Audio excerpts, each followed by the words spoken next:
Okay mga guys, so nandito naman tayo sa ating YouTube channel, no, para magbigay uli ng mga reaction video, no. So hindi tayo nagbabalita mga kundi binibigyan lang natin ng komentaryo, suggestion at reaction ba, magre-react ba?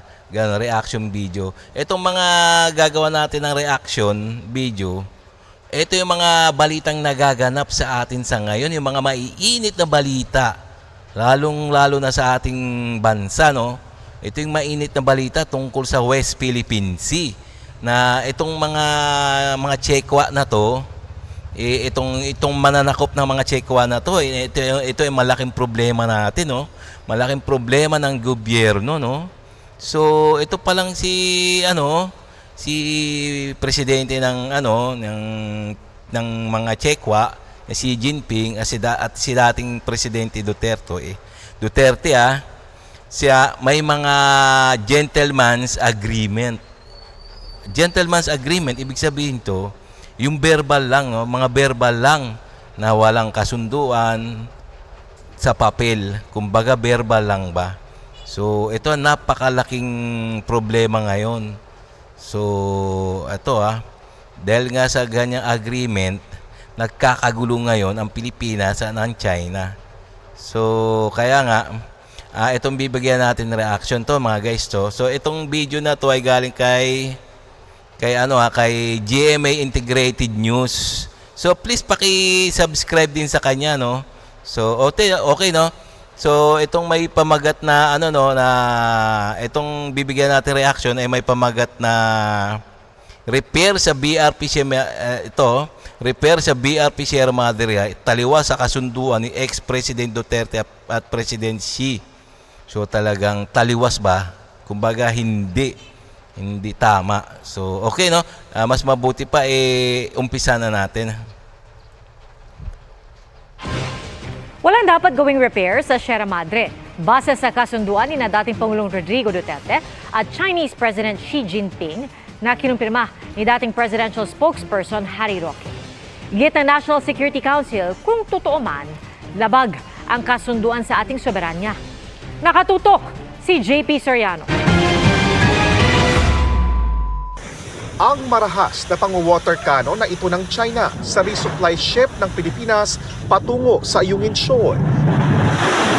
Wow, lakas! Iisa lang daw ang mitya ayon sa dating tagapagsalita ni dating Pangulong Rodrigo Duterte. Sabi ni Attorney Harry Roque, nagkaroon daw kasi noon ng anyay gentleman's agreement o kasunduan sa pagitan nina Duterte at Chinese President Xi Jinping. Nabuo raw ang kasunduang ito pag-upo pa lang sa pwesto ni Duterte noong 2016 upang mapabuti ang anyay hindi magandang relasyon ng China at Pilipinas. Nagkaroon kasi ng gentleman's agreement, no?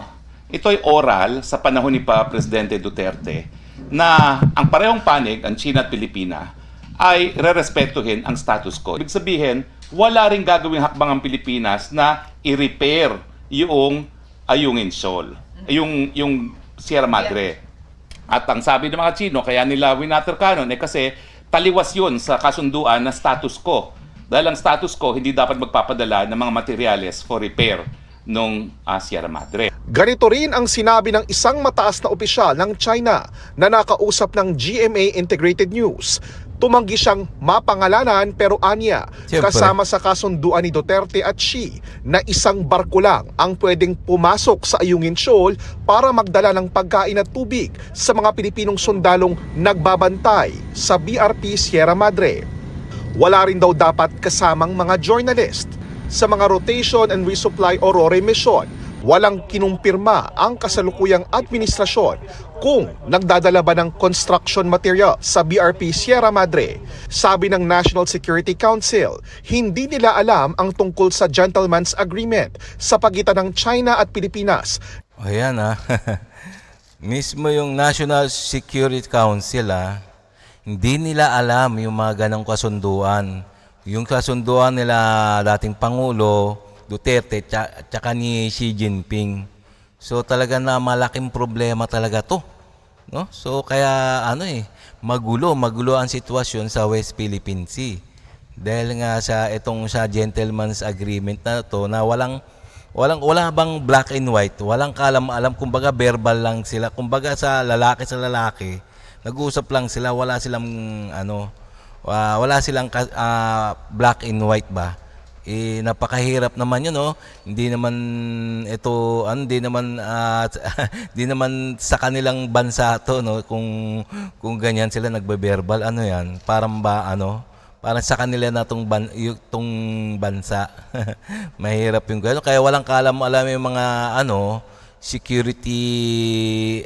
National Security Council sa mga ganyang agreement na yan. So parang bulag nga sila, no? So okay, diretso pa natin.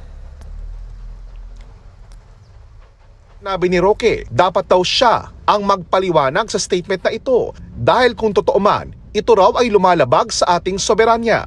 Kung meron man daw kasunduan, binabawi na ito ni Pangulong Yun. Bongbong Marcos. Kaya ang paulit-ulit na sinasabi na pangako di umano ng Pilipinas sa China ay walang silbi Yun. dahil wala itong legal na basehan. Tama. Hiningan namin ng reaksyon ang Department of Foreign Affairs pero wala pa silang tugon sa ngayon.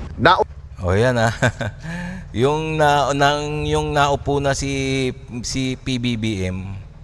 So talagang binabawi niya na, no? Kasi wala ring alam to eh. Wala ring alam si PBBM sa ganyang mga kasunduan, no?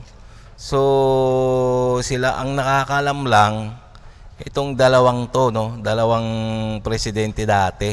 Hindi, yung isa nawala na, yung isa nandiyan pa rin si Xi Jinping, no? So kumbaga sinolo nila yung kanilang kasunduan eh. So hindi nila sinama ang mga gobyerno. So napakahirap talaga, no? So sige, diretso pa natin. Una naman nilang sinabi na may mga isinumiteng proposal ang China sa Pilipinas kamakailan kaugnay sa pagsasagawa ng mga RORI mission patungong BRP Sierra Madre. Hindi ito idinetalye ng DFA pero tinanggihan daw nila ito dahil labag sa interes ng Pilipinas. Para sa GMA Integrated News, JP Soriano, nakatutok 24 oras. Okay, no? So, ayun ang kabuuan, no? So, talagang no? Napakahirap sa isang bansa na yung isang presidente nakipag-kasundo ng walang papel.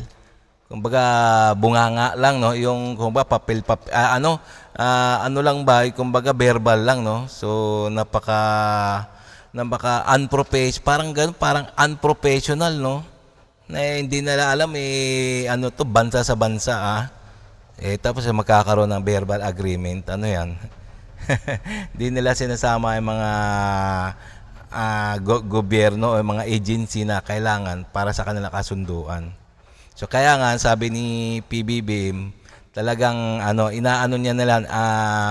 binabaliwala niya na yung ganyang kasunduan. Kumbaga pinuputol niya na, ayaw niya na 'yan, 'di ba?